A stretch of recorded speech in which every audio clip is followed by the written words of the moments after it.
Hey there, science fans. Have you ever been to the beach and seen waves crashing on the shore? Or maybe you've heard the sound of a guitar string vibrating. Those are waves in action. Waves are everywhere in nature, from the ocean to the air we breathe to the light we see. Waves are important because they carry energy. But here's the cool part. They do it without actually moving matter very far. Think about a wave in the ocean. The water itself doesn't travel across the ocean, it just moves up and down, but the energy from the wave travels all the way from the middle of the ocean to the shore. Waves are how energy travels from one place to another. They're like nature's delivery system for energy.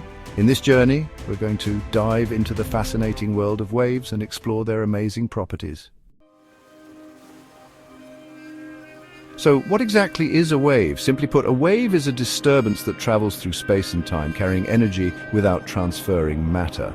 Imagine you drop a pebble into a pond. The pebble creates ripples that spread out in circles. Those ripples are waves. Waves come in different shapes and sizes, but they all have a few things in common. They all have a crest, which is the highest point of the wave. They also have a trough, which is the lowest point of the wave, and they all have a certain wavelength, which is the distance between two crests or two troughs. Waves are classified into different types based on how they move. There are three main types of waves: transverse waves, longitudinal waves, and surface waves. Let's dive into each of these wave types and see them in action. First up, we have transverse waves. These are the waves that you might be most familiar with, especially if you've ever played with a rope or watched the ripples on a pond. In transverse waves, the particles in the medium, the stuff the wave is traveling through, move perpendicular to the direction the wave is traveling. This means that if the wave is moving horizontally, the particles are moving up and down. Think of a wave moving along a rope. When you flick the rope up and down, the wave travels along the length of the rope, but the rope itself moves in a perpendicular direction. The rope itself moves up and down, but the wave travels horizontally. This is a classic example of a transverse wave in action. Light waves are a great example of transverse waves. They are fascinating because they can travel through the vacuum of space, unlike sound waves which need a medium to travel through. They travel through the vacuum of space, making it possible for us to see the stars. Without transverse light waves, our night sky would be a very different place. Another example is the waves you make on a string. When you shake a string up and down, you create transverse waves that travel along the string. Next, we have longitudinal waves. These waves are quite different from transverse waves because the particles in the medium move parallel to the direction the wave is traveling. In these waves, the particles in the medium move parallel to the direction the wave is traveling. This means that if the wave is moving horizontally, the particles are also moving horizontally. Imagine holding a slinky and pushing one end. The compression will travel down the slinky, just like a sound wave travels through the air. The compression will travel down the slinky, just like a sound wave. This is a perfect demonstration of how longitudinal waves work. Sound waves are a perfect example of longitudinal waves. They travel through the air by compressing and expanding the air molecules. They travel through the air by compressing and expanding the air molecules, which is how we hear sounds. Without longitudinal sound waves, we wouldn't be able to enjoy music or communicate through speech. Finally, we have surface waves.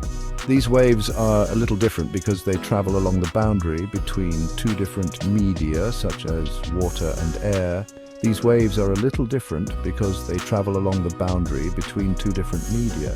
Think of the waves in the ocean. Think of the waves in the ocean. They travel along the boundary between the water and the air, creating the beautiful and powerful waves we see at the beach. They travel along the boundary between the water and the air. This unique characteristic makes surface waves fascinating to study.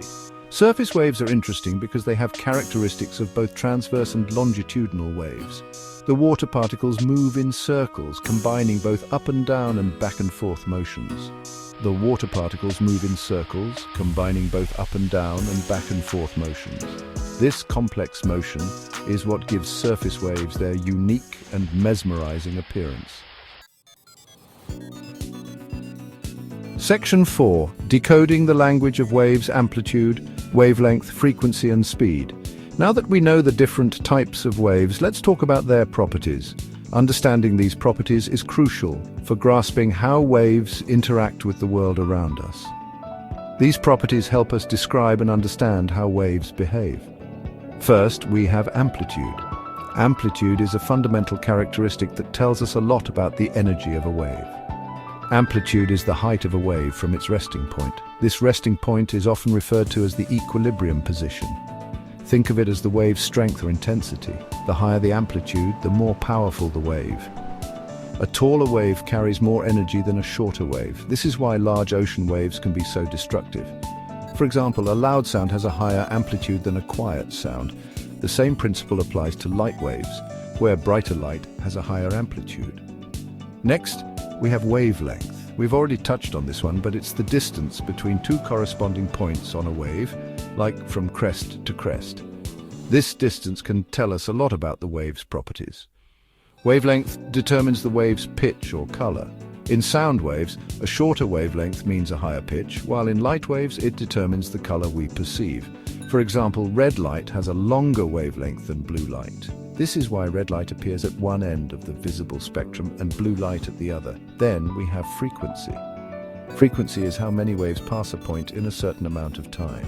This is a key factor in determining the energy and behavior of the wave. It's measured in hertz, which means cycles per second. The higher the frequency, the more cycles occur in a given time frame. A higher frequency means more waves are passing by each second. This is why high-frequency sounds are often perceived as higher-pitched. For example, a high-pitched sound has a higher frequency than a low-pitched sound. Finally, we have speed.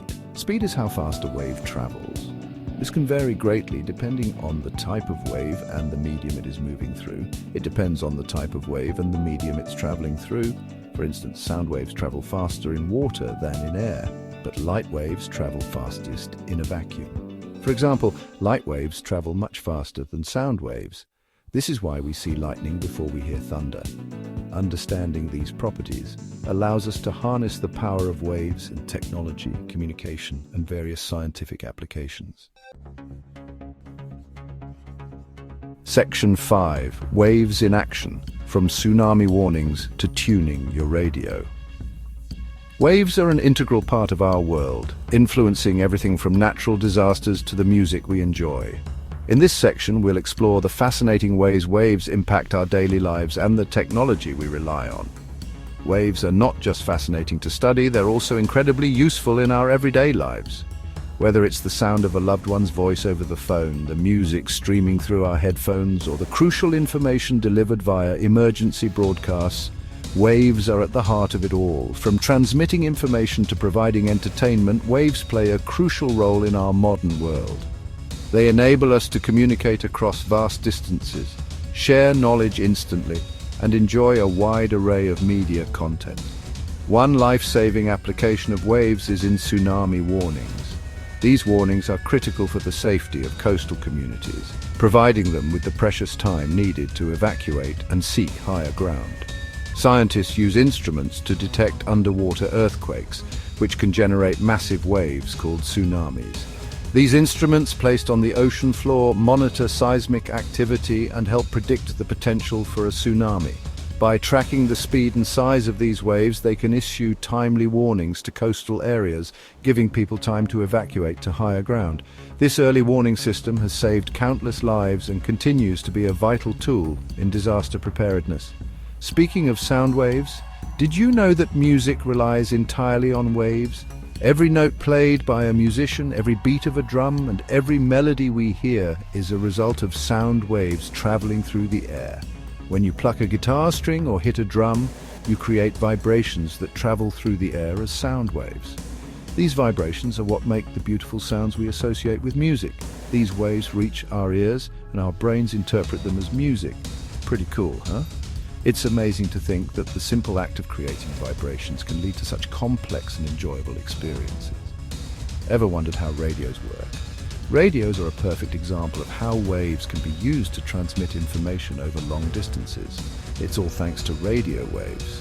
These waves are a type of electromagnetic radiation that can travel through the air wirelessly, carrying signals from one place to another. These waves are a type of electromagnetic radiation that can travel through the air wirelessly. They're used in a variety of applications, from broadcasting music and news to enabling wireless communication. Radio stations transmit radio waves at specific frequencies, and when you tune your radio to that frequency, you can pick up their signal and listen to your favorite programs.